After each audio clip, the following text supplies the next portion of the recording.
अस्सलामुअलैकुम, welcome back to masters. आज की इस वीडियो के अंदर हम ऑपरेटिंग सिस्टम CS604 की मिड टर्म की प्रिपरेशन की वीडियो देखेंगे। आज की इस वीडियो में हम लेक्चर नंबर 11 से लेके लेक्चर नंबर 15 तक कवर करेंगे। लास्ट वीडियो के अंदर हमने लेक्चर नंबर 10 तक कवर कर लिया है। अब हम 11 से 15 तक करेंगे। इसमें जितने भी इंपॉर्टेंट चीज़ें हैं, जो आपके MCQs इंपॉर्टेंट हैं, जो क्वेश्चन आंसर इंपॉर्टेंट है, मैं सारे आपको वो बताऊँगी कि कौन कौन से इंपॉर्टेंट हैं। ठीक है, और जो चीज़ें इंपॉर्टेंट नहीं है उनको हम स्किप करते जाएंगे। ठीक है, तो ये जो लेक्चर्स हैं ये एक शॉर्ट टर्म प्रिपरेशन है। जिन लोगों ने शॉर्ट टर्म प्रिपरेशन करनी है वो लेक्चर्स देखें, और जिनने जो है वो शॉर्ट नहीं करना तो फिर वो VU के ऑफिशियल लेक्चर लेके अपने डिटेल में कॉन्सेप्ट क्लियर कर सकते हैं। तो स्टार्ट करते हैं अपनी मिड टर्म की प्रिपरेशन। वीडियो स्टार्ट करने से पहले अगर आप चैनल पर नए हैं तो चैनल को ज़रूर सब्सक्राइब करें और इस वीडियो को अपने बाकी फ्रेंड्स के साथ भी शेयर करें जिनका ये सब्जेक्ट है। अब स्टार्ट करते हैं लेक्चर नंबर 11। लेक्चर नंबर 11 के अंदर सबसे पहले तो फीफो का यूज़ इन्होंने बताया है। फीफो को हम लास्ट लेक्चर में पढ़ चुके थे। फर्स्ट इन फर्स्ट आउट इसकी फुल फॉर्म है। अब यहाँ पे इन्होंने फीफो के हमें यूज़ बताए हैं कि जब हम प्रोसेस को कॉल करते हैं तो हम क्लाइंट और सर्वर को यूज़ करते हैं। आपने याद रखना है कि प्रोसेस को कॉल करने के लिए हम क्लाइंट और सर्वर को यूज़ करते हैं। ये वाला टॉपिक जो है वो MCQs के पॉइंट ऑफ व्यू से इंपॉर्टेंट है, वरना यहाँ से कोई क्वेश्चन नहीं आता। अब यहाँ से MCQs किस तरह के आ सकते हैं, आपसे कह सकते हैं कि प्रोसेस को कॉल करने के लिए हम क्या यूज़ करते हैं, हम क्लाइंट और सर्वर को यूज़ करते हैं। अब जो सर्वर होता है ना, वो सर्वर हमारे पास जो प्रोसेस क्रिएट करता है वो दो प्रोसेस क्रिएट करता है एक फीफो के, एक फीफो 1 है और एक फीफो 2 है। ये आपने याद रखना है कि कौन क्रिएट करता है, सर्वर क्रिएट करता है प्रोसेस को। ठीक है, सर्वर प्रोसेस जो है वो दो क्रिएट करता है, एक फीफो 1 है और एक फीफो 2 है। अब जो फीफो 1 है उसको रीडिंग के लिए ओपन करता है और फीफो 2 को राइटिंग के लिए ओपन करता है। ठीक है, यहाँ पे ये लिखा हुआ है FIFO 1 for reading and FIFO 2 for writing. ये आपको MCQs में आ सकता है कि फीफो 1 रीडिंग के लिए है, राइटिंग के लिए है, किस लिए, और फीफो 2 किस लिए। तो आपने याद रखना है कि फीफो 1 रीडिंग के लिए है और फीफो 2 राइटिंग के लिए है। ठीक है, उसके बाद जो आपका क्लाइंट होता है ना, क्लाइंट का प्रोसेस, वो जो फीफो 1 को ओपन करता है राइटिंग के लिए, और जो है उसके बाद फीफो 2 को ओपन करता है रीडिंग के लिए। वो सेम पॉइंट इन्होंने यहाँ पे बताया, लेकिन यहाँ पे देखिए थोड़ा सा अपोजिट है। जो आपका सर्वर है ना, वो फीफो 1 को ओपन करेगा रीडिंग के लिए, लेकिन क्लाइंट जो है वो फीफो 1 को ओपन करेगा राइटिंग के लिए। और यहाँ पे देखें ऑपोजिट है। अब जो सर्वर है यहाँ पर फीफो 2 को राइटिंग के लिए ओपन करेगा, जबकि क्लाइंट सर्वर जो है वो फीफो 2 को रीडिंग के लिए ओपन करेगा। तो ये आपने ये दो लाइंस अच्छे तरीके से जो है वो अपने माइंड में बिठा लेनी है, आपको MCQs आ सकते हैं। उसके बाद जो क्लाइंट प्रोसेस होता है वो मैसेज को राइट करता है और सर्वर को दे देता है। उसके बाद वो वेट करता है कि सर्वर उसका रिस्पॉन्स करे। फिर उसके बाद सर्वर्स के पास जब वो प्रोसेस रीच कर जाता है, उसके बाद वो मैसेज को रीड करता है और उसके बाद वो क्लाइंट को रिजल्ट जो है वो मॉनिटर में डिस्प्ले कर लेता है। तो ये आपने याद रखना है। इसके अलावा जो सर्वर होता है ना, वही प्रोसेस को क्लोज भी करता है, दोनों फीफो को, और टर्मिनेट कर देता है। यहाँ पे इन्होंने डायग्राम्स के जरिए से भी आपको बताया है कि यहाँ पे एक सर्वर है और एक क्लाइंट है। यहाँ पे एक फीफो और एक दो फीफो क्रिएट हो चुके हैं। यहाँ पे डिस्प्ले स्क्रीन है, एंड टाइम पे जो है वो यहाँ पे डिस्प्ले हो जाएगा स्क्रीन पे। ठीक है, ये वाला आपका MCQs के लिहाज से इंपॉर्टेंट टॉपिक था, इसको आपने अच्छे तरीके से प्रिपेयर करना है। उसके बाद यहाँ पे ऐसा कोड दिया हुआ है, इसको हम स्किप कर लेते हैं, ये इतना इंपॉर्टेंट कोड नहीं है। उसके बाद यहाँ पर हमारे पास कुछ कमांड्स आ गई हैं। कमांड्स हमने लास्ट लेक्चर में भी देखी थी, और ये सारी कमांड्स आपकी पेपर पॉइंट ऑफ व्यू से बहुत इंपॉर्टेंट है। आपको शॉर्ट क्वेश्चन, लॉन्ग क्वेश्चन और MCQs में ये कमांड्स दी जाती हैं, जिसमें आपको डिफरेंट कमांड्स लिखी होती है और उनका यूज़ पूछा जाता है, या फिर कभी सिंटैक्स पूछ सकते हैं, या फिर डिफरेंट चीज़ें पूछ सकते हैं। तो यहाँ पे हमारे पास PS कमांड के बारे में है कि PS कमांड क्या है। अब जो PS कमांड है ना, वो हमारे पास इन्फॉर्मेशन को प्रिंट करती है। आपने याद रखना है कि PS जो है वो प्रिंट करेगा इन्फॉर्मेशन को। इसके अलावा PS कमांड जो है वो स्नैपशॉट भी देगा करंट प्रोसेस को, और ठीक है, और प्रिंट करेगा। ये आपने याद रखना है। इसके अलावा जो हमारे पास PS कमांड है, ये तीन तरह के और ऑप्शंस को भी यूज़ करता है, जिसमें E, I और O है, A, I, U है। ठीक है, ये आपने याद रखना है। E हमारे पास क्या करेगा, वो ऑल प्रोसेस को सिलेक्ट कर लेगा। I हमारे पास क्या करेगा कि वो जो आउटपुट होंगे ना लॉन्ग फॉर्मेट में, उनको फॉर्मेट कर देगा। और जो U है वो आपकी इन्फॉर्मेशन को यूज़र ओरिएंटेड फॉर्मेट में डिस्प्ले करेगा। ठीक है, U से आपने याद रखना है कि यूज़र के फॉर्मेट में वो उस इन्फॉर्मेशन को डिस्प्ले कर देगा। ठीक है, ये आपने याद रखना है। ये तीनों बहुत इंपॉर्टेंट है, ये शॉर्ट क्वेश्चन पेपर में अक्सर आ जाता है, जिसमें आप वो कहते हैं कि इन तीनों को बताएं कि E, I और ये U किस चीज़ के लिए हैं, ये क्या करते हैं। ठीक है, ये आपको MCQs के लिहाज से भी बहुत इंपॉर्टेंट है, इसके अलावा शॉर्ट क्वेश्चन के लिहाज से भी इंपॉर्टेंट है। उसके बाद यहाँ पे एक और इंपॉर्टेंट MCQs है कि जो स्टेटस होता है तमाम प्रोसेस का, वो रूट से बिलोंग करता है। आपने याद रखना है कि रूट हमारे पास पहला वाला होता है, जो टॉप पे होता है, उसी से सारे प्रोसेस बिलोंग करते हैं। ठीक है, उसके बाद ये छोटा सा एक कोड दिया हुआ है आपको, ये भी हम स्किप कर लेते हैं, कोड इतना इंपॉर्टेंट नहीं है। उसके बाद हमारे पास टॉप डिस्प्ले है हमारे पास। अब हमने पीछे देखा PS कमांड था, यहाँ पे दो कमांड्स आपको बताई हैं उनने। यहाँ पे देखें कि बहुत इंपॉर्टेंट कमांड है, एक PS है और एक टॉप है। PS को हमने देख लिया, अब हम टॉप को देखते हैं। अब टॉप क्या करते हैं कि आपकी जो इन्फॉर्मेशन होती है ना, उसको टॉप पे डिस्प्ले करेगा। आपने याद रखना है कि टॉप जो है वो इन्फॉर्मेशन, किसी भी प्रोसेस के बारे में इन्फॉर्मेशन को टॉप पे डिस्प्ले करेगा। इसका जो आउटपुट होगा उसमें डिफरेंट तरह की इन्फॉर्मेशन होती है, जैसे कि प्रोसेस के बारे में इन्फॉर्मेशन होगी, प्रोसेस की ID होगी, ऑनर का लॉगिंग नेम होगा कि उन्होंने किस नेम से लॉगिन किया था। इसके अलावा जो है वो प्रायोरिटी क्या है, उसके बाद नाइस वैल्यू क्या है और साइज़ क्या है। ये आपने याद रखना है कि क्या क्या चीज़ें मौजूद होती हैं आउटपुट के अंदर। टॉप के अंदर जो आउटपुट डिस्प्ले होता है उसके अंदर कौन कौन सी चीज़ें शामिल हैं, ये वाला मैंने इसको ग्रीन हाईलाइट किया, ये भी इंपॉर्टेंट है, आपको शॉर्ट क्वेश्चन में पूछ सकते हैं। इसके अलावा यहाँ पे एक और इंपॉर्टेंट MCQs है कि जो इन्फॉर्मेशन है प्रोसेस के बारे में उसको पीरियोडिकली हम जो है वो अपडेट करते रहते हैं। यहाँ पर मैंने आपको कोड भी करके दिखाया, आप ऊपर से बस वो इतनी इन्फॉर्मेशन याद रखिएगा। नेक्स्ट लेक्चर देखते हैं। नेक्स्ट लेक्चर में हमें कुछ और कमांड्स बताई हैं। यहाँ पे देखें हमारे पास FG कमांड है। FG कमांड जो है वो फोरग्राउंड के लिए है। अब फोरग्राउंड क्या है, जो आपको सामने नजर आएगा फ्रंट पे, और बैकग्राउंड क्या होता है, जो आपको बैक पे नजर आता है। ठीक है, ये आपने याद रखना है। हमारे पास जो FG कमांड है ना, वो किसी भी जो सस्पेंडेड जॉब है उसको रिज्यूम करने के लिए हम FG कमांड को यूज़ करते हैं। और यहाँ पे इसका सिंटैक्स दिया हुआ है FG, उसके बाद आपके पास ये एक ब्रैकेट ओपन हो जाती है और ब्रैकेट के अंदर आपने परसेंटेज का साइन, जॉब, और फिर उसके बाद अंडरस्कोर ID, और फिर ब्रैकेट को क्लोज करना है। इसका सिंटैक्स आपने एज इट इज़ याद रखना है, ये आपको पेपर में आता है, MCQs में भी ये सिंटैक्स आता है। इसके अलावा आपको शॉर्ट क्वेश्चन में भी डिफरेंट सिंटैक्स पूछे जा सकते हैं। तो ये एक इंपॉर्टेंट है जो मैंने ग्रीन में हाईलाइट किया आपके लिए। उसके बाद हमारे पास बैकग्राउंड के लिए, आप बैकग्राउंड क्या करता है, जो बैकग्राउंड होता है वो आपकी जो जॉब होती है, जो करंट आपका प्रोसेस होता है उसको सस्पेंड कर देता है। FG जो हमारे पास है फोरग्राउंड के लिए, वो क्या करेगा, जो एक सस्पेंडेड जॉब होती है ना उसको ये एग्जीक्यूशन में रिज्यूम करेगा, मतलब उसको पॉज से हटा के दोबारा से स्टार्ट कर देगा। और ये क्या करेगा, उसको पॉज कर देगा, उसको सस्पेंड कर देगा। ये आपने याद रखना है, दोनों में जो डिफरेंस है। उसके बाद यहाँ पर इसकी भी सिंटैक्स दिया है सेम उसी की तरह है, बस सिर्फ आपने FG को हटा के यहाँ पे BG लिख देना है, जो इसका सिंटैक्स है बैकग्राउंड के लिए। तो ये एक इंपॉर्टेंट शॉर्ट क्वेश्चन आ सकता है, आपको FG और BG का डिफरेंस भी पूछ सकते हैं, दोनों का सिंटैक्स भी पूछ सकते हैं शॉर्ट क्वेश्चन में। इसके अलावा MCQs में तो ये मस्ट आएगा। नेक्स्ट चलते हैं, हमारे पास क्या है, जॉब कमांड जो है हमारे पास स्टेटस को डिस्प्ले करती है, उसके लिए हम जॉब कमांड को यूज़ करते हैं। जब भी हमने वो जो ऊपर देखी थी ना, ये दोनों को जॉब कमांड भी बोलते हैं, आपने याद रखना है कि उनको जॉब कमांड भी कहते हैं। इसके अलावा अगर आप जो है फोरग्राउंड का प्रोसेस को सस्पेंड करना चाहते हैं तो उसके लिए आप कंट्रोल और Z को यूज़ कर सकते हैं। ये भी MCQs ऑलरेडी पेपर में बहुत दफ़ा आ चुका है। यहाँ पर आप देख सकते हैं ग्रीन में मैंने हाईलाइट किया है कि अगर आप फोरग्राउंड के प्रोसेस को सस्पेंड करना चाहते हैं तो उसके लिए आपको कंट्रोल और Z को प्रेस करना पड़ेगा।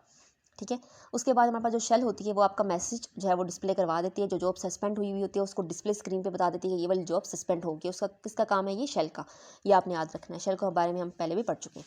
उसके बाद यहाँ पे दोबारा बताया कि जॉब कमांड हमारे पास जो है वो जॉब का स्टेटस बताती है कि आपकी जॉब किस कंडीशन में है, वो सस्पेंड हो चुकी है या फिर रिज्यूम हो चुकी है या किस कंडीशन में है, उसके लिए हम जॉब कमांड्स को यूज़ करते हैं। और जॉब कमांड आपके पास FG और BG है।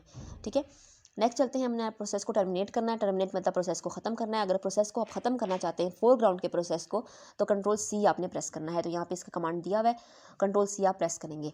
ठीक है, इसके अलावा जो हमारे पास एक और की ने बताई है कि सिग इंट है, सिग्नल टू द प्रोसेस और डिफ़ॉल्ट एक्शन, अगर आपने डिफ़ॉल्ट टर्मिनेशन करनी है तो उसके लिए आप ये वाला सिग्नल जो है वो पास करेंगे। ठीक है, इसके अलावा आप प्रोसेस को टर्मिनेट करने के लिए किल कमांड का यूज़ भी कर सकते हैं। अब इनने किल कमांड को आपको जो बताया कि किल कमांड क्यों यूज़ करते हैं, इसको हम प्रोसेस को टर्मिनेट करने के लिए यूज़ करते हैं। और यहाँ पे उसका सिंटैक्स भी दिया हुआ है, किल होगा और उसके बाद हमारे पास ब्रैकेट आ गई, उसके बाद हमारे पास ये स्लैश है छोटी सी, उसके बाद सिग्नल है और उसके बाद हमारे पास ब्रैकेट क्लोज और PID है। यहाँ पे PID क्या है, हमारे पास प्रोसेस की ID, ये आपने याद रखना है। जैसे कि यहाँ पे एग्जाम्पल में आपको बताया कि किल है, उसके बाद हमारे पास -2 क्या है, आपका सिग्नल है, और उसके बाद आपकी जो ID है 1 2 3 4 ये आपकी ID है। ठीक है, इस सिंटैक्स को यूज़ करते हुए मैंने आपको ये एग्जाम्पल बताया। ये हमारे पास किल कमांड है, ये इस प्रोसेस को जो है वो टर्मिनेट कर देगा, यानी कि ख़त्म कर देगा। यहाँ से यही चीज़ें इंपॉर्टेंट है। उसके बाद हमारे पास थ्रेड का कॉन्सेप्ट है। थ्रेड का कॉन्सेप्ट मोस्ट इंपॉर्टेंट है। इस कॉन्सेप्ट के रिलेटेड आपको MCQs शॉर्ट लॉन्ग हर तरह से क्वेश्चंस पेपर में आते हैं। तो इसको देखते हैं। सबसे पहले हमारे पास 2 इशू थे प्रोसेस के अंदर, उसकी वजह से हमें थ्रेड को यूज़ करना पड़ा। पहले तो हमें ये देखना पड़ेगा कि हमने थ्रेड को क्यों यूज़ किया, थ्रेड क्यों यूज़ कर रहे हैं हम ऑलरेडी कमांड्स को यूज़ करते आ रहे थे। अब इन्होंने बताया कि यहाँ पे 2 इशू हो चुके थे प्रोसेस के साथ। तो पहला तो ये था कि फोक कमांड हमने देखा था, फोक सिस्टम कॉल के ज़रिए से हम प्रोसेस को क्रिएट करते थे, राइट। अब क्या होगा कि जो फोक सिस्टम है थोड़ा सा एक्सपेंसिव है, जिसकी वजह से एक्सपेंसिव किस लिहाज से, मेमोरी के लिहाज से, क्योंकि उसको ज़्यादा मेमोरी चाहिए होती है। ठीक है, वो मनी वाला एक्सपेंसिव नहीं है, मेमोरी वाला एक्सपेंसिव है। ठीक है, तो ज़्यादा मेमोरी उसे चाहिए होती है, इस वजह से ये फेल हो जाता है। और सेकंड चीज़ क्या है कि जो हमारे पास जो कम्युनिकेशन है, हमने जो कम्युनिकेशन पेरेंट प्रोसेस और चाइल्ड प्रोसेस के दरमियान में जो हमने रब्ता करवाना है ना कम्युनिकेशन, उसके लिए हमें एक चैनल की ज़रूरत है, जिसको हम inter process communication channel IPC कहते हैं। ठीक है, वो हमें चाहिए। ये हमारे पास 2 मेन इशू थे, जिसकी वजह से इनको रिजॉल्व करने के लिए हमें थ्रेड को लाना पड़ा। उसके बाद थ्रेड आया और थ्रेड ने इन दोनों प्रॉब्लम्स को ओवरकम कर दिया। अब थ्रेड क्या है, थ्रेड एक लाइट वेट प्रोसेस है, एक ये प्रोसेस ही है। ठीक है, जैसे कि दूसरे प्रोसेस हमने किए उनकी तरह थ्रेड भी एक प्रोसेस है, लेकिन ये एक लाइट वेट प्रोसेस है। इसकी जो LWP है, यह शॉर्ट फॉर्म अक्सर MCQs में आती है और इसकी full form light weight process है। ये सीपीयू का एक बेसिक यूनिट है जो सीपीयू को यूटिलाइज करता है और हमारा जो एड्रेस स्पेस होती है उसके अंदर जो प्रोसेस होता है उसको एग्जीक्यूट भी करता है और क्रिएट भी करता है। अब इसके अंदर क्या क्या होता है ये आपने याद रखना है। इसके अंदर हमारे पास थ्रेड की एक आईडी होती है, यहाँ पे मेंशन है कि it comprises a thread ID. इसके अंदर आपके पास थ्रेड आईडी होगी, एक प्रोग्राम काउंटर होगा, एक रजिस्टर का सेट होगा, उसके बाद एरर का नंबर होगा और आपके पास एक स्टैक होगा। ये आपने याद रखना है कि आपके पास थ्रेड के अंदर क्या क्या चीज़ें होंगी, थ्रेड को क्यों लाया हमने, क्या दो इश्यूज आ गए थे उन, ये आपने याद रखना है। शॉर्ट क्वेश्चन में आपसे पूछ सकते हैं कि हमें थ्रेड को यूज़ करने की क्या ज़रूरत पड़ गई, तो आपने याद रखना है कि ये दो इशू हुए थे। उसके बाद थ्रेड की फुल फॉर्म क्या है, थ्रेड क्या होता है, थ्रेड के अंदर क्या क्या चीज़ें हैं। तो यहाँ से 3-4 क्वेश्चन आपके बन सकते हैं और ये बहुत इंपॉर्टेंट टॉपिक है। अगर यहाँ से क्वेश्चन ना बना तो यहाँ से MCQs मस्ट आएगा, ठीक है। तो ये आपने अच्छे तरीके से करना है, ये चीज़ें आपकी यहाँ से इंपॉर्टेंट है। उसके बाद यहाँ पे उन्होंने डायग्राम से भी दिखा भी दिया कि थ्रेड देखें बिल्कुल धागे की तरह का ही एक जो है वो लाइट वेट प्रोसेस होता है। उसके बाद हमारे पास यहाँ पे कुछ और इन्फॉर्मेशन दी हुई है जो मैंने यहाँ पे हाईलाइट की, आपके सारे MCQs हैं। हम जो है वो एक फंक्शन को यूज़ करते हैं, हाइपोथेटिकल फंक्शन है जिसमें हम थ्रेड को इस तरह करते हैं ताकि थ्रेड को क्रिएट करें। तो यहाँ पे देखें थ्रेड है और छोटी वाली ब्रैकेट है, इससे के ज़रिए से हम थ्रेड को क्रिएट करते हैं और इसके अंदर हम 2 आर्गूमेंट पास करेंगे। पहला आर्गूमेंट हमारे पास जो होगा वो नेम फंक्शन का नाम होगा, ठीक है, जिसके लिए हमें थ्रेड बनाना है, उस फंक्शन का नाम लिखेंगे और उसके बाद हम वो वेरिएबल लिखेंगे जिसके अंदर आपकी आईडी जो न्यूली क्रिएट आईडी होगी उसको रखा जाएगा, ठीक है, उसको स्टोर किया जाएगा। तो ये आपने याद रखना है। इसके अलावा मल्टीपल थ्रेड भी जो है बनाए जाते हैं और वो एक साथ प्रोसेस के अंदर कंट्रोल होते हैं, यह भी आपने याद रखना है, आपको MCQs में पूछ सकते हैं। यहाँ पर उन्होंने आपको डायग्राम में भी बता दिया कि हमारे पास एक थ्रेड एक ये हमारे पास मेन है और हमारे पास थ्रेड T1 है और T2 है, वो एक साथ यहाँ पे वर्क कर रहे हैं। नेक्स्ट हमारे पास कुछ एडवांटेज और डिसएडवांटेज बताएं। जैसे कि मैंने आपको बताया कि थ्रेड वाला टॉपिक आपका मोस्ट इंपॉर्टेंट टॉपिक है। इसके एडवांटेज और डिसएडवांटेज भी इस पेपर में आ जाते हैं। तो सबसे पहले इसके एडवांटेज देखते हैं। इसकी जो मेन एडवांटेज है, पहला रिस्पॉन्सिवनेस है, ठीक है, जैसा आप इनके नाम याद रख लें तो यही आपके लिए इनफ है। फर्स्ट हमारे पास रिस्पॉन्सिवनेस है, दूसरा हमारे पास रिसोर्स शेयरिंग है, तीसरा हमारे पास इकोनॉमी है, ठीक है, इकोनॉमी है। उसके बाद हमारे पास utilisation of multiprocessor architecture, यानी कि इसमें डिफरेंट तरह के काम जो है मल्टी प्रोसेसर एक साथ हो जाते हैं। मल्टी थ्रेडिंग भी इसको कहते हैं कि आप डिफरेंट तरह के थ्रेड को एक साथ जो है वो एनवायरनमेंट में रन कर रहे हैं। ये 4 इसके हमारे पास एडवांटेज आ गए। अब इसके डिसएडवांटेज क्या है? रिसोर्स शेयरिंग इसका डिसएडवांटेज भी है क्योंकि इसके अंदर आपको प्रॉपर साइक्रोनाइजेशन की ज़रूरत होती है, इस वजह से ये रिसोर्स शेयरिंग इसका डिसएडवांटेज बन जाती है। ये भी एक इंपॉर्टेंट शॉर्ट क्वेश्चन है यहाँ से। उसके बाद इसमें जो प्रोग्रामिंग मॉडल है उनको डिफिकल्ट यूज़ किया गया है, तो आपको प्रोग्राम को राइट करना डिफिकल्ट है, उसको डिबग करना डिफिकल्ट है। इसके अलावा प्रोग्राम को जो है वो मेंटेन करना डिफिकल्ट है। अगर मल्टी थ्रेडेड प्रोग्राम है जिसके अंदर एक से ज़्यादा थ्रेड यूज़ हुए हैं तो उस प्रोग्राम को हैंडल करना, मेंटेन करना थोड़ा सा मुश्किल हो जाएगा। तो ये 2 इसके डिसएडवांटेज हैं। थ्रेड के एडवांटेज डिसएडवांटेज आपके पेपर पॉइंट व्यू से इंपॉर्टेंट है। यहाँ पे लेक्चर 12 कंप्लीट हो गया। लेक्चर नंबर 13 में यहाँ पे थ्रेड के लिए मैंने एक और डेफिनेशन भी यहाँ लिखी है कि इसके अंदर क्या क्या होता है। ये हम ऑलरेडी डिस्कस ऊपर कर चुके हैं कि क्या क्या इसके अंदर होता है। यहाँ पे इन्हें यूज़र थ्रेड और कर्नल थ्रेड बताया। यूज़र थ्रेड हमारे पास क्या होते हैं, जिनको हम जो है वो अबव द कर्नल वो सपोर्टेड होते हैं। इसके अलावा हम उनको थ्रेड लाइब्रेरीज के जरिए से इंप्लीमेंट करते हैं और उसको यूज़र लेवल पे इंप्लीमेंट करते हैं, इसलिए उसको यूज़र थ्रेड कहते हैं। यूज़र लेवल पे हम उसको इंप्लीमेंट करेंगे, ठीक है। उसके बाद जो हमारे पास लाइब्रेरीज होती हैं जिनकी मदद से हम इसको थ्रेड लाइब्रेरीज जिनको कहते हैं, वो हमारे पास जो है वो थ्रेड क्रिएशन में सपोर्ट हमें प्रोवाइड करेंगी, शेड्यूलिंग में सपोर्ट प्रोवाइड करेंगी, हमारी मैनेजमेंट आसान हो जाएगी, ठीक है। इस वजह से हम इसको यूज़ करते हैं। यहाँ पर उन्होंने कुछ एग्जाम्पल भी आपको बताइए कि कौन कौन सी लाइब्रेरीज हैं हमारे पास, ठीक है। यहाँ पे देखें पी थ्रेड हमारे पास एक लाइब्रेरी है, पोस्ट IX ये वाली इंपॉर्टेंट है। उसके बाद सोलारिस 2 है, UI थ्रेड है हमारे पास, मैच C है। तो ये अपने सिर्फ नाम याद रखने हैं। उसके बाद कर्नल थ्रेड है। कर्नल थ्रेड जो है वो डायरेक्टली आपका ऑपरेटिंग सिस्टम इसको सपोर्ट करता है। ये डिफरेंट तरह की शेड्यूलिंग, क्रिएशन, मैनेजमेंट ये सारी कर्नल के अंदर ही जो है वो करता है परफॉर्म। यहाँ पे हमने देखा था कि इसको करने के लिए हमें क्या चाहिए था, लाइब्रेरीज चाहिए थी जो सपोर्ट कर सके थ्रेड की क्रिएशन को, लेकिन यहाँ पे आपको कोई लाइब्रेरी नहीं चाहिए, यहाँ पे कर्नल ही और उसको करेगा। एग्जांपल्स देखें, विंडो NT है, विंडो 2000 है हमारे पास, ये सारी इसकी एग्जांपल्स हैं। यहाँ से आपने ये एग्जांपल 2-3 याद कर लेनी है, ठीक है। उसके बाद हमारे पास जो है वो both of these thread share data and code, दोनों जो है वो थ्रेड डाटा और कोड को शेयर करते हैं। ये दोनों के अंदर सिमिलरिटी है, ये भी आपने याद रखनी है। यहाँ पे आपको मल्टी थ्रेड मॉडल मैंने कुछ एग्जांपल्स यहाँ पे बताई हुई है, इसके कुछ टाइप्स हैं, ठीक है, कैरेक्टरिस्टिक्स कह सकते हैं इसको। मैनी टू वन है, मैनी टू वन जैसे कि मैनी टू वन, इस मतलब मैनी से वन की तरफ हम जा रहे हैं। तो इसमें क्या है कि वन थ्रेड कर्नल लेवल में थ्रेड चाहिए होता है जो मैनी थ्रेड को, यूज़र थ्रेड को सपोर्ट कर सकता है, यानी कि कर्नल थ्रेड एक होगा और वो मैनी यूज़र को सपोर्ट करेगा। यहाँ पे मैंने रेड में आपके लिए लिख दिया है कि एक कर्नल होगा, ठीक है, और जो सपोर्ट करेगा मैनी यूज़र थ्रेड को। यहाँ पे याद रखना है इसके अंदर कंकरेंसी नहीं है और इसकी यहाँ पे एग्जांपल भी आपको गिवन है, ये एग्जांपल आपने याद रखनी है इसके लिए। सेकंड हमारे पास जो है वो यहाँ पे उन्होंने डायग्राम्स भी आपको बता दिया कि एक ही कर्नल है। देखें कर्नल में सिर्फ एक ही ब्लैक कलर का थ्रेड है और फिर यूज़र लेवल पे इतने सारे थ्रेड हैं, इन सारों को ये एक ही कंट्रोल कर रहा है।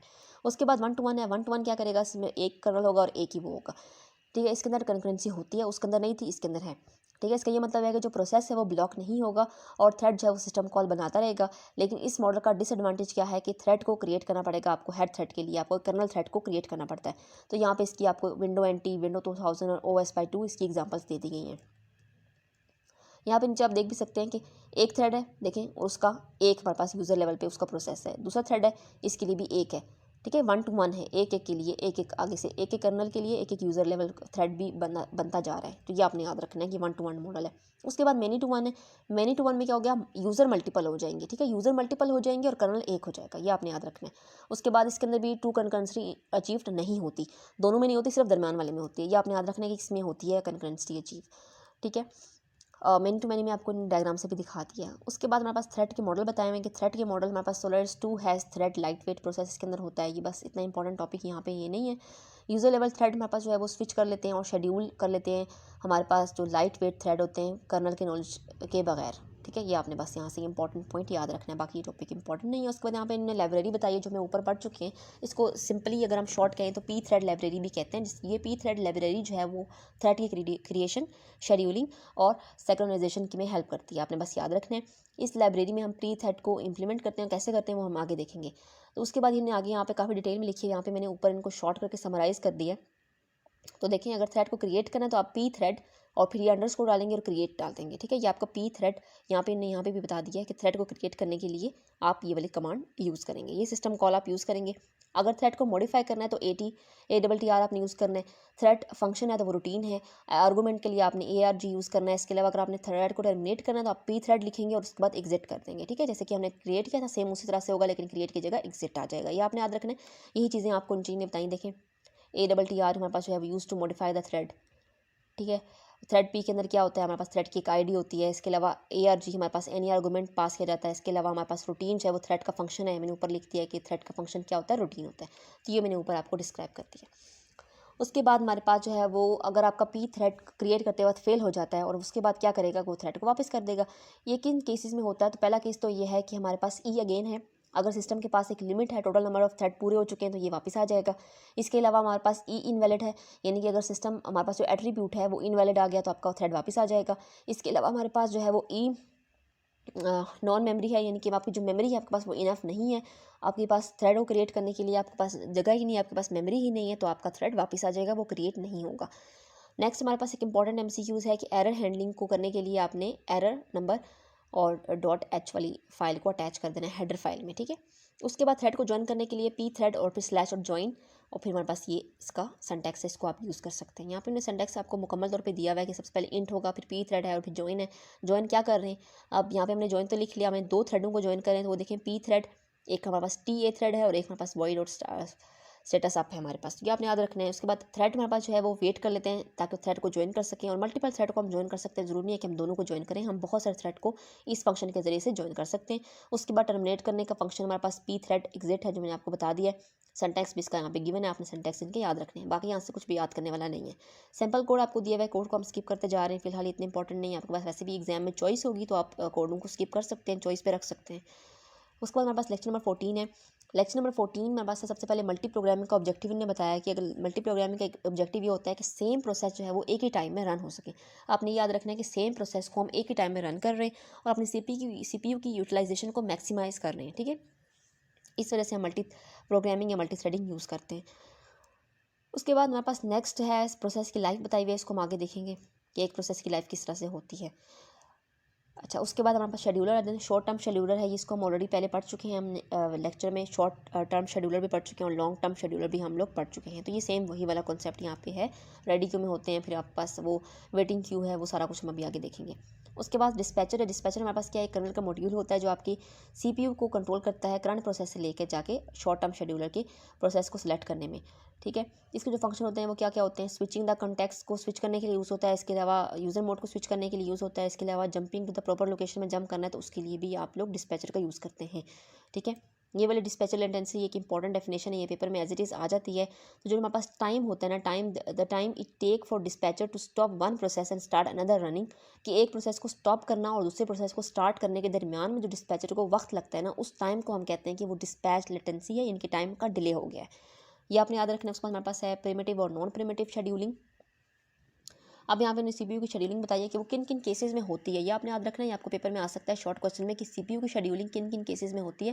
पहला तो यह है कि जब आपका प्रोसेस जो है वो रनिंग स्टेट से वेटिंग स्टेट में चला जाए तो तब आपने CPU शेड्यूलिंग करनी है। अगर आपका प्रोसेस जो है वो रनिंग स्टेट से रेडी स्टेट में जाएगा तब करनी है आपने। अगर तो वेटिंग स्टेट से रेडी स्टेट में जाएगा तब भी करनी है, और प्रोसेस जब टर्मिनेट होगा तब भी करनी है। यहाँ पे ये लिखा हुआ है कि when a process switch from running state to waiting state, तब when a process switch from running state to ready state, running से रेडी में जाएगा, और जब आपका प्रोसेस जो है वो स्विच करेगा वेटिंग स्टेट से जाके रेडी स्टेट में बैठ जाएगा, और आपका प्रोसेस जब टर्मिनेट होगा। इन 4 कंडीशंस में आपकी CPU शेड्यूलिंग जो है वो टेक प्लेस होगी। ये आपका इंपॉर्टेंट यहाँ पे शॉर्ट क्वेश्चन है। उसके बाद हमारे पास इन्हें नॉन प्रिमिटिव और प्रिमिटिव बताया कि 2 तरह की शेड्यूलिंग होती है, एक प्रिमिटिव होती है, एक नॉन प्रिमिटिव होती है। नॉन प्रिमिटिव शेड्यूलिंग में जो है वो आपका जो CPU को जब आप एक दफ़ा प्रोसेस दे देते हैं आप, तो वो रुकता नहीं है। वो जब तक उस थ्रेड को कंप्लीट नहीं करता, उस थ्रेड को वो कंप्लीट करेगा उसकी एग्जीक्यूशन, बेशक कोई दूसरा थ्रेड आ गया, कोई बेशक इसमें कोई दूसरा प्रोसेस आ गया। फॉर एग्जाम्पल मैं आपको एग्जाम्पल से समझाती हूँ। एक प्रोसेस P1 है, वो CPU को आपने दिया, उसकी एग्जीक्यूशन चल रही है, बीच में P2 आ गया। जब बीच में P2 आया तो क्या होगा कि P1 स्टॉप नहीं करेगा, वो अपना प्रोसेस कंप्लीट करेगा, कंप्लीट करने के बाद वो टर्मिनेट हो जाएगा। ये हमारे पास नॉन प्रिमिटिव है। जबकि प्रिमिटिव में क्या होगा कि अगर P1 काम कर रहा है और P2 आ गया है और P2 की प्रायोरिटी ज़्यादा है तो वो रुक जाएगा और उसको P2 को पहले कर लेगा और P1 को साइड पर कर देगा। ठीक है, इसको हम आगे देखेंगे तो ये आपको क्लियर हो जाएगा मोर। अब शेड्यूलिंग का क्राइटेरिया, CPU की यूटिलाइजेशन हमने एक तो इंक्रीज़ कर रहे हैं, CPU को हम बिजी कर रहे हैं कि CPU आइडल ना बैठे, फ्री ना बैठे, हमारा हर वक्त काम करता रहे। ठीक है, ये हमारे पास बेसिक मोटिव है। उसके बाद थ्रूपुट को इंक्रीज़ कर रहे हैं हम। ठीक है, थ्रूपुट को आपने मैक्सिमाइज़ करना है। थ्रूपुट क्या होता है कि number of process completed divided by time, इसका फॉर्मूला भी है, मैंने यहाँ पे लिख दिया है, पेपर में अक्सर पूछ लेते हैं। ठीक है, उसके बाद हमारे पास टर्न अराउंड टाइम है। टर्न अराउंड टाइम क्या होता है कि data interval time of submission of the time of completion, time of submission और कंप्लीशन के दरमियान जो टाइम होता है हम टर्न अराउंड टाइम कहते हैं, और इसको हमने मिनिमाइज़ करना है, इसको हमने बढ़ाना नहीं है। ये आपने याद रखना है, ये बहुत ही इंपॉर्टेंट यहाँ पे मैंने हाईलाइट कर दी है। आप देख सकते हैं कि थ्रूपुट को मैक्सिमाइज़ करना है, टर्न अराउंड को मिनिमाइज़ करना है, वेटिंग टाइम को भी मिनिमाइज़ करना है। वेटिंग टाइम वो टाइम है जिसमें आपका प्रोसेस रेडी क्यू में बैठा हुआ इंतजार कर रहा है कि दूसरा प्रोसेस ख़त्म हो तो उसकी बारी आए, इसको हमने मिनिमाइज़ करना है, हमने दूसरे प्रोसेस को वेट नहीं करवाना। उसके बाद रिस्पॉन्स टाइम है, रिस्पॉन्स टाइप को भी हमने मिनिमाइज़ करना है, यानी कि रिस्पॉन्स हमने जल्दी देना है। ये नहीं है कि आपका एक प्रोसेस आ गया वो बैठा बैठा इंतजार कर रहा है, आपने रिस्पॉन्स नहीं किया, उसको भी आपने रिस्पॉन्स जल्दी करना है, तो रिस्पॉन्स टाइम को हमने मिनिमाइज़ करना है। ये आपने याद रखना है किसको मिनिमाइज़ करना है और किसको मैक्सिमाइज़ करना है। ये आपके MCQs में बहुत दफ़ा आता है। इसके अलावा शॉर्ट क्वेश्चन में आपसे पूछ सकते हैं कि थ्रूपुट क्या है, डिफाइन करें, फॉर्मूला लिखें, टर्न अराउंड टाइम क्या होता है, ठीक है, वेटिंग टाइम क्या होता है, उसमें कब जो है वो आपको वेट करना पड़ता है आपके प्रोसेस को। तो ये सारी चीज़ें आपके MCQs के लिहाज से इंपॉर्टेंट है। उसके बाद यहाँ पे हमारे पास शेड्यूलिंग के एल्गोरिदम है। यहाँ पे सारे एल्गोरिदम आपको यहाँ पे लिस्ट बना के इन्हें दी हुई है। ये सारे एल्गोरिदम आगे हम पढ़ेंगे, कुछ आपके मिड टर्म में, कुछ फाइनल के अंदर आ रहे हैं। यहाँ पे इनको आप सबसे पहले आपको ये पता होना चाहिए प्रिमिटिव कौन से और नॉन प्रिमिटिव कौन से। ये बहुत इंपॉर्टेंट MCQs है, पेपर में MCQs 12 पूछा जाता है। First come first serve base हमारे पास शेड्यूलिंग है, ये नॉन प्रिमिटिव है। उसके बाद हमारे पास शॉर्टेस्ट जॉब फर्स्ट है, वो हमारे पास नॉन प्रिमिटिव है। उसके बाद शॉर्टेस्ट रिमेनिंग टाइम फर्स्ट है, ये हमारे पास प्रिमिटिव है। प्रायोरिटी शेड्यूलिंग है, वो भी प्रिमिटिव है। राउंड रॉबिन शेड्यूलिंग है, ये भी प्रिमिटिव है। मल्टी लेवल क्यू शेड्यूलिंग है, ये नॉन प्रिमिटिव है। Multi level feedback queue scheduling है, और यूनिक सिस्टम वर्सेस शेड्यूलिंग है, ये दोनों अलग से टॉपिक हैं जो लास्ट वाले हैं। ठीक है, यहाँ पे मैंने लिख दिया साइड पे कि नॉन प्रिमिटिव क्या होता है। नॉन प्रिमिटिव एल्गोरिथम में क्या होता है कि एक प्रोसेस जब CPU के पास आता है तो वो प्रोसेस कम्प्लीटली जो है वो एग्जीक्यूट करेगा और उसके बाद टर्मिनेट होकर ख़त्म हो जाएगा, ये स्टॉप नहीं करेगा। ये आपने याद रखना है, यही डिफरेंस था उसके अंदर नॉन प्रिमिटिव के अंदर और प्रिमिटिव के अंदर। इसका ऑपोजिट है, वहाँ पे प्रोसेस दूसरा आ जाएगा तो वो उसको छोड़ के दूसरे पे काम करना शुरू कर देगा। पहला एल्गोरिथम स्टार्ट करते हैं हम लोग, फर्स्ट कम फर्स्ट सर्व। इसकी आपकी जो है ना फर्स्ट कम FCFS, ये आपने फुल फॉर्म याद रखनी है, फर्स्ट कम फर्स्ट सर्व, यानी कि जो पहला प्रोसेस आएगा उसको पहले सर्व करके बाहर निकाल देंगे। ठीक है, ये एल्गोरिथम जो है वो आपके अराइवल टाइम पे फोकस करता है कि पहले कौन आया। अराइवल टाइम मतलब कौन सा प्रोसेस पहले आया, जो प्रोसेस पहले आएगा ये उसको कंप्लीट करेगा, उसको एग्जीक्यूट करेगा और उसको टर्मिनेट करके ख़त्म कर देगा। ठीक है, ये नॉन प्रिमिटिव है, यानी कि ये रुकेगा नहीं, ये कम्प्लीटली उसको एग्जीक्यूट करके टर्मिनेट करके ख़त्म कर देगा, बीच में इसने रुकना नहीं है। आपने बस इतना याद रखना है। ठीक है, यहाँ से MCQs आते हैं, इसके अलावा शॉर्ट लॉन्ग आते हैं, ये बहुत मोस्ट इंपॉर्टेंट टॉपिक है। यहाँ पर ने बताया है कि हमारे पास जो ये एल्गोरिथम है ये FIFO टेक्निक पे काम कर रहा है। FIFO क्यू है हमारे पास। ठीक है, ये कॉन्सेप्ट आपने डाटा स्ट्रक्चर में पढ़ा होगा कि फर्स्ट इन फर्स्ट आउट है हमारे पास, यानी कि पहले आओ पहले पाओ। तो पहले जो आपका आएगा प्रोसेस वो पहले काम करके जाएगा। ये क्यू की तरह है, मतलब एक लाइन की तरह, एक कितार की तरह, इसमें जो पहले आता है वो पहले पाता है और फिर वो जाता है, जो आखिर में आता है उसको आखिर में उसको सर्व किया जाता है। ठीक है, ये आपने याद रखना है। इसके बाद देखिए जब प्रोसेस को हम रेडी क्यू में एंटर करते हैं तो जो पीसीबी होता है ना उसको टेल से वो क्यू के अंदर जो है वो डाल देते हैं। ये आपने याद रखना है। जब प्रोसेस आपका जब सीपीयू फ्री होता है तो फिर उसके बाद जो है वो हेड ऑफ क्यू से पहले सर्व किया जाता है। यानी कि आप लाइन की एग्जांपल ले लें, जो लाइन का हेड है जो पहले आया है बंदा एक क्यू के अंदर, एक लाइन के अंदर, एक कतार के अंदर जो बंदा पहले खड़ा है हेड वाली साइड पे उसको पहले सर्व किया जाएगा। और जो बंदा बाद में आ रहा है रेडी क्यू में जा रहा है वो फिर हमारे पास टेल से आ रहा है, इनके पीछे से आ रहा है, वो पीछे खड़ा होगा। ठीक है, ये आपने याद रखना है। इसके बाद running process remove from the Q और रनिंग प्रोसेस को रिमूव कर दिया जाता है। यहाँ पे एक इंपॉर्टेंट आपका जो है वो आता है न्यूमेरिकल, उसको देख लेते हैं। यहाँ पे 3 प्रोसेस दिए हुए हैं, उनका हमारे पास बस टाइम दिया हुआ है। तो प्रोसेस P1 है, P2 है, P3। इनका बस टाइम देखें, P1 का बस टाइम 24 है, P2 का बस टाइम आपके पास 3 है और P3 का 3 है। ये आपने याद रखना है। इन्हें नीचे आपको चार्ट में बताया हुआ है। ठीक है, अब यहाँ पे वेटिंग टाइम किस तरह से निकला है, उन्होंने वेटिंग टाइम यहाँ पे निकाला है। ये आपके पेपर में सिर्फ वेटिंग टाइम ही आता है। वैसे इस एल्गोरिथम में बहुत सारी चीज़ें फाइंड आउट करने के लिए दी जाती हैं, लेकिन वो वाला कॉन्सेप्ट आपके हैंडआउट्स में नहीं है, इतना डीप नहीं है। तो मैं आपको यही रिकमेंड करूँगी कि जो चीज़ें इतनी डीप नहीं होती उनको ज़्यादा डीप स्टडी ना किया करें, क्योंकि आपके पेपर पॉइंट ऑफ व्यू से वो इंपॉर्टेंट नहीं होते। तो पेपर पॉइंट ऑफ व्यू में क्या होता है कि आपको ना वेटिंग टाइम ही फाइंड आउट करने के लिए दिया जाता है जो आपके हैंडआउट्स में है। P1 का वेटिंग टाइम क्या होगा, वेटिंग मतलब उसने इंतजार किया। P1 ने तो कोई इंतजार नहीं किया, वो तो अभी आया और अभी उसका काम हो गया, तो उसका वेटिंग टाइम 0 हो जाएगा। अब जो P2 है उसका वेटिंग टाइम क्या होगा, यहाँ पे आप देखें, आपको बस टाइम से पता चलेगा। P1 जो है वो फ़ौरन आ गया था, लेकिन P2 को अब वेट करना पड़ा है। P2 कब तक वेट करेगा, जब तक P1 ख़त्म नहीं हो जाता। हमने देखा कि बीच में नहीं आ सकता। जो P2 है जब तक वो ख़त्म नहीं हो जाता, यानी कि 24 तक वो हो नहीं जाता, वो अपना काम नहीं कर सकता। तो P2 का हमारे पास वेटिंग टाइम 24 आ गया। उसके बाद P3 है। अब जब तक P2 ख़त्म नहीं होगा P3 तो नहीं आ सकता। अब जो हमारे पास P3 होगा ना, अब 24 में 3 को आप प्लस करेंगे क्योंकि 3 और टाइम लग चुका है, और उसके बाद हमारे पास ये टर्मिनेट होगा। 24 टाइम तक इसने इंतज़ार किया। ठीक है, 24 टाइम तक तो P1 एग्जीक्यूट हुआ, उसके बाद जो है उसकी बारी आई P3 की, तो इसका जो है वेटिंग टाइम 27 होगा। तो यहाँ पे ये मेंशन है आपके पास।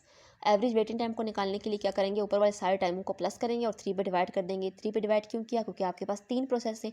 4 होंगे तो 4 पे डिवाइड करेंगे, 2 होंगे तो 2 पे डिवाइड करेंगे, पेपर में 5 आ जाएंगे तो 5 पे डिवाइड करेंगे। इस तरह से आप वेटिंग टाइम कर सकते हैं। आपको ये पेपर में हमारे पास जो प्रोसेस होते हैं उनके नाम गिवन होते हैं, कितने प्रोसेस हैं, 3 हैं, 4 हैं, 5 हैं, कितने हैं, उसके अलावा उनका जो बस टाइम है वो भी आपको गिवन होगा।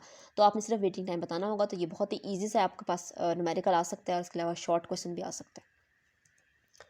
उसके बाद उन्होंने बताया कि हम जो है वो कन्वे इफेक्ट को यूज़ करते हैं। ठीक है, अगर आपकी लॉन्ग प्रोसेस आपके शॉर्ट प्रोसेस के बिहाइंड है, सीपीयू के पास रेडी क्यू में बैठे हुए इंतजार कर रहे हैं हमारे पास, तो हम कन्वे जो है वो इफेक्ट को यूज़ करते हैं। बस आपने सिर्फ इतना ही याद रखना है यहाँ से। उसके बाद हमारे पास नेक्स्ट है shortest job first scheduling algorithm. ये भी नॉन प्रिमिटिव है, यानी कि पहला वाला कंप्लीट होगा फिर दूसरा होगा। लेकिन अब ये क्या करता है, ये अब बस टाइम पे फोकस करेगा। ये जो है अराइवल टाइम पे फोकस नहीं करेगा। दूसरे वाले ने अराइवल टाइम पे फोकस किया, ये हमारे पास बस टाइम पे फोकस करेगा। जब सीपीयू अवेलेबल होगा तो जो आपका प्रोसेस है जिसकी स्मॉलेस्ट आपके पास है ना, जिसकी स्मॉलेस्ट आपके पास वैल्यू होगी जिसका प्रोसेस की, उसको जो है वो बेच दिया जाएगा। जिसका बस टाइम स्मॉलेस्ट होगा, हमने यहाँ पे बस टाइम पे फोकस करना है। जिसका बस टाइम स्मॉलेस्ट होगा उसको बेच दिया जाएगा, फिर वो अपना जो है वो काम करेगा। ठीक है, ये आपने याद रखना है। उसके बाद हमारे पास यहाँ पे इन्होंने कहा है कि आपके पास जो ये प्रिमिटिव SFC भी होता है, हमारे पास नॉन प्रिमिटिव भी होता है, प्रिमिटिव भी होता है। जो प्रिमिटिव होता है उसमें के अंदर क्या होगा कि कोई दूसरा हाई प्रायोरिटी का अगर आ जाता है तो ये रुक जाएगा। ये आपने याद रखना है। और जो प्रिमिटिव होता है उसको shortest remaining time first scheduling भी कहते हैं। इसको मैं ऊपर देखा था, इन्होंने दोनों को यहाँ पे इकट्ठा ही बता दिया है। इसका भी देखें, अराइवल टाइम और बस टाइम आपको गिवन होगा। इसकी बस टाइम आपने फोकस करना है। जिसका बस टाइम जो है वो कम होगा उसको हम पहले करेंगे और उसको दूसरे को बाद में करेंगे। ये वेटिंग टाइम इसका बिल्कुल उस तरह से निकाला जिसका हमने लास्ट वाले का देखा था। ये सेम बिल्कुल वही है। उसके बाद नेक्स्ट हमारे पास प्रायोरिटी शेड्यूलिंग है। अब प्रायोरिटी शेड्यूलिंग क्या है, इसके अंदर हमारे पास ये एक जो हमारे ऊपर एल्गोरिथम देखा था हमने, उसका एक स्पेशल केस है जिसके अंदर प्रायोरिटी दी जाती है, यानी कि अहमियत। अब हमारे है प्रोसेस को हम कुछ प्रायोरिटी दे देते हैं। जिस प्रोसेस की प्रायोरिटी ज़्यादा होगी, हाईएस्ट प्रायोरिटी होगी, वो उसको पहले सर्व किया जाएगा। ठीक है, अगर तो इक्वल प्रायोरिटी वाले आ जाते हैं तो उसकी फिर फर्स्ट कम फर्स्ट आउट वाला टेक्निक इस पर अपनाई जाएगी, यानी कि जो पहले आया उसको पहले ही फ्री किया जाएगा। और जिसकी अगर प्रायोरिटी हाई है तो जिसकी प्रायोरिटी हाई होगी उसको पहले फ्री किया जाएगा। ठीक है, आपका प्रोसेस जो है वो रेडी क्यू में आ चुका है। उसके बाद क्या होगा कि जो आपकी प्रायोरिटी है वो कंपेयर की जाएगी कि ज़्यादा है कि नहीं। ज़्यादा है तो उसको दे दिया जाएगा चांस कि वो पहले अपना काम कर ले। ठीक है, ये आपने याद रखना है हमारे पास। उसके बाद इन्हें इन्फिनाइट ब्लॉकिंग भी आ जाती है। इसके अंदर एक मेजर प्रॉब्लम है कि इन्फिनाइट ब्लॉकिंग, जिसको हम स्टारवेशन भी बोलते हैं। आपका प्रोसेस जो है वो रेडी स्टेट में बैठा हुआ है, कब से बैठा हुआ है, और सीपीयू उसको कंसिडर ही नहीं कर रहा, तो वो बहुत टाइम से इंतजार कर रहा है। तो वो इंतजार करते करते करते करते थक गया है। तो बस आपने यही याद रखना है कि वो बहुत टाइम से वेट करा, उसको सीपीयू ने जो है वो बारी ही नहीं दी। ठीक है, सिंपल सा आपने यहाँ से ये फंडा याद रखना है। उसके बाद हमारे पास इसका सोल्यूशन भी दिया मैंने आपको। इसका सोल्यूशन एजिंग है इस प्रॉब्लम का। एजिंग क्या होता है, इसमें क्या होता है कि हम जितने भी प्रोसेस होते हैं ना आपके पास वेटिंग स्टेज में जितने भी होते हैं, उनको ये लोग प्रायोरिटी बदलाते रहते हैं, मतलब तब्दील करते रहते हैं। ठीक है, यहाँ पे एग्जांपल दिए हुए कि जो प्रायोरिटी है हमारे पास वो 0 से लेके 127 तक इन्होंने फॉर एग्जांपल हाई प्रायोरिटी दे दी है। अब आफ्टर 10 मिनट्स वो प्रायोरिटी को डिक्रीज़ करते रहेंगे। देखिए, we could decrement priority of every process periodically, यानी कि कुछ एक पीरियड के बाद 10 मिनट्स का गैप देने के बाद हम उनकी प्रायोरिटी को बदल देंगे। तो इस वजह से क्या होगा कि सारों को एक जो है वो हाईएस्ट प्रायोरिटी मिल जाएगी एट द एंड, और हमारे पास जो छोटेस्ट अमाउंट है सबको बराबर मिल जाएगा और सारे जो है वो उनका काम हो जाएगा। ठीक है, इसको दोबारा देख लें। हमारे पास जो इनफिनाइट ब्लॉक के अंदर जब आपका प्रोसेस आ जाता है ना, उसका ये मतलब होता है कि उसकी प्रायोरिटी थोड़ी थी, तो वो कब से इंतज़ार कर रहे हैं अपनी प्रायोरिटी का। लेकिन जो हाई प्रायोरिटी वाले हैं, जो जिनकी अहमियत ज़्यादा है, वो अपना काम कर रहे हैं जा रहे हैं, अपना काम कर रहे हैं जा रहे हैं। जिसकी प्रायोरिटी थोड़ी है उसको तो टाइम ही नहीं मिल रहा। तो इस वजह से इसको हम कहते हैं कि इनफिनाइट इनडेफिनेट ब्लॉक है या फिर स्टारवेशन है। ठीक है, इसको ज़्यादा स्टारवेशन के नाम से जाना जाता है। इसका सोल्यूशन एजिंग है, यानी कि जिसमें अगर हम हर 10 मिनट के बाद हम प्रायोरिटी बदलते रहेंगे। जब प्रायोरिटी बदलती रहेगी तो फिर हमारे पास जिनकी प्रायोरिटी थोड़ी थी उनको भी हाई मिल जाए, क्योंकि हमने उनको 10 ज़्यादा दे दी। ठीक है, उनको हमने प्रायोरिटी बदल दी, शफल कर दी एक तरह से, तो फिर उनको मिल गया मौका और उनका भी फिर इस तरह से उनका भी रन हो जाएगा, प्रोसेस उनका भी एग्जीक्यूट हो जाएगा और फिर उसके बाद टर्मिनेट हो जाएगा। तो यहाँ पर आपका लेक्चर नंबर 15 खत्म हो गया। होप सो कि आपको समझ आ गया होगा। लेक्चर नंबर 11 से लेकर लेक्चर नंबर 15 तक जो चीज़ें इंपॉर्टेंट थी वो सारी मैंने आपको बता दी, क्या क्या चीज़ें आपके पेपर पॉइंट ऑफ व्यू से इंपॉर्टेंट हैं, कौन से एमसीक्यूज़ हैं, कौन से शॉर्ट लॉन्ग हैं। तो ये सारे आपने यहाँ से रेडी कर लेने। होप सो कि आपको ये वीडियो बहुत अच्छी लगी होगी। वीडियो अच्छी लगी तो वीडियो को लाइक करें, कमेंट बॉक्स में मुझे अपनी राय ज़रूर दें कि आपको वीडियोज़ कैसी लग रही हैं। इसके अलावा जिसके जो 3 लेक्चर रहे हैं वो मैं जल्दी कंप्लीट करूँगी। ये वाले लेक्चर जो है मैंने स्टूडेंट्स की रिक्वेस्ट पे बनाए, वैसे मेरे पास टाइम तो नहीं था, लेकिन मैंने स्टूडेंट्स की रिक्वेस्ट पे ये लेक्चर्स आप लोगों के लिए बनाए। तो आपका काम है कि इस लेक्चर को आगे अपने फ्रेंड्स के साथ भी शेयर करें ताकि वो लोग भी इससे फ़ायदा उठा सकें। Thank you so much.